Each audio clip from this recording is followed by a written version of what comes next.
Welcome to a world where fairy tales no longer dwell in the forest. They battle it out in tournaments. Where Little Red Riding Hood isn't delivering pies to grandma, but upgrading gadgets on the training ground. Where wolves compete in championships, and lumberjacks pilot dragons. This is Pocket Champs, and today you'll hear the tale of Little Red Riding Hood's adventures in the world of Pocket Champs. Strap on your helmets, fire up your boosters. The tournament tale begins now. Once upon a time, in the magical world of Pocket Champs, there were enchanted tracks, wondrous gadgets, and prizes that sparkled brighter than stars. In this world, everything was decided by speed, agility, and a touch of luck. And among the champions who raced for treasure chests and glory, there lived a wise and swift mother named Kitsune. Kitsune was no ordinary mother. She was a hero of the legendary daily race tournament. Every morning, she laced up her winged shoes, a magical gadget called winged shoes that let her dash across the tracks faster than the wind, outpacing even lightning. One day, as the sun rose over pixelated hills, Kitsune turned to her daughter and said, "Today I'm entering the race. At the finish line awaits a tournament chest. Inside it lies not just gold, but a chance to change everything.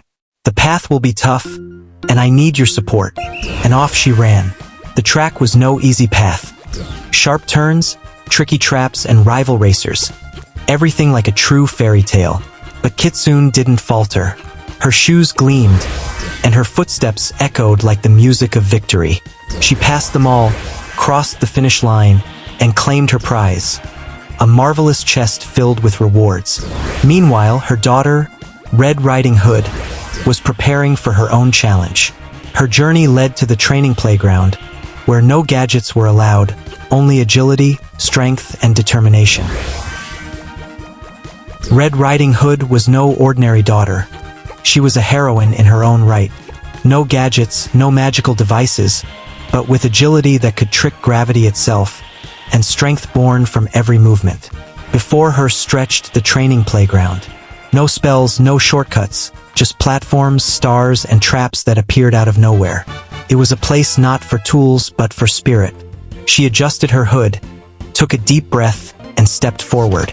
The platforms trembled beneath her feet, vanishing and reappearing. Lasers whistled like mountain winds, but she didn't stop. Jump, roll, dodge. Her movements were precise, like code written without a single error. Stars lit up around her, tiny rewards for each obstacle overcome. And with every star collected, her strength grew. Not just her level, her spirit soared higher than the clouds in the digital sky. "I won't fail," she whispered to herself. "I will grow stronger. I will be ready." And when the final jump was made, and the last star gathered, Red Riding Hood stood atop the platform. Her power level had risen, and a fire sparked in her eyes. She knew.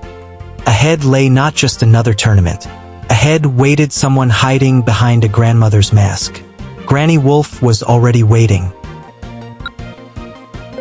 Far away, in a shadowy corner of the Pocket Champs world, where tracks twisted like secrets and the air shimmered with mystery, lived a peculiar wolf. His name was Granny Wolf. He wore an old-fashioned hat, spoke gently, but behind his eyes stirred a storm. No one knew where he came from, but everyone knew. When he entered the arena, the battle was real. Granny Wolf joined the frightful battle tournament, a place as terrifying as a midnight glitch, as dangerous as a system crash. He carried gadgets whispered about in legends. Tentacles that grabbed rivals. Flapbat, a flying distraction. Batplane, a sleek machine that sliced through traps. And Cursed Broom, a broom that flew faster than fear itself. He stepped onto the track, and the world held its breath. The arena trembled, as if the game itself feared him. Granny Wolf activated his gadgets, and the race began. He surged forward in his Darkomobile, a shadowy vehicle that left behind trails of smoke and digital dust. Rivals tried to catch him, but it was no use. He moved like he knew every twist before it came. His gadgets worked in harmony, like a choir of shadows. And when he crossed the finish line, the sky above the arena lit up. His victory was undeniable. Granny Wolf claimed it all. Tournament rewards, diamonds, gold, treasure chests, and new gadgets. But the grand prize, 30,000 gold coins, shone like a sun over the pixel forest. Yet his eyes held no joy. He knew, somewhere out there, another force was rising. Red Riding Hood had passed her trial, and soon they would meet. While Granny Wolf celebrated his victory, deep in the forest where gears whispered stories and trees hummed with electricity, another hero awakened. His name was Knight, a lumberjack, a guardian, and a fearless contender in the Mecha Wheel tournament. Knight didn't chop trees, he commanded them. His allies weren't animals, but mighty machines: Phoenix Bot, a fiery sentinel; Lake Dragon, a waterborne giant; Eagle Bot, a sky scout with piercing vision; and Gorilla Bot, a brute force that could move mountains. When Knight stepped onto the arena, the sky darkened and the ground rumbled. The Mecha Wheel tournament had begun. Wheels spun, platforms shifted, and the mechanical forest sang its battle song. Knight stood firm. He knew, every step was a challenge, every decision a turning point. His bots fought beside him like loyal companions. They leapt, soared, shielded, and struck. Together, they navigated traps, outsmarted rivals, and reached the final stretch. And when the last mechanism fell, Knight raised his hand. Victory was his. Diamonds sparkled, treasure chests opened, and gold coins rained down like a storm of glory. But he didn't celebrate alone. He knew, somewhere in the vast world of Pocket Champs, Red Riding Hood was preparing for her final test. And Granny Wolf was sharpening his gadgets. Then Knight spoke. Let the game go on. Let the story never end.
you.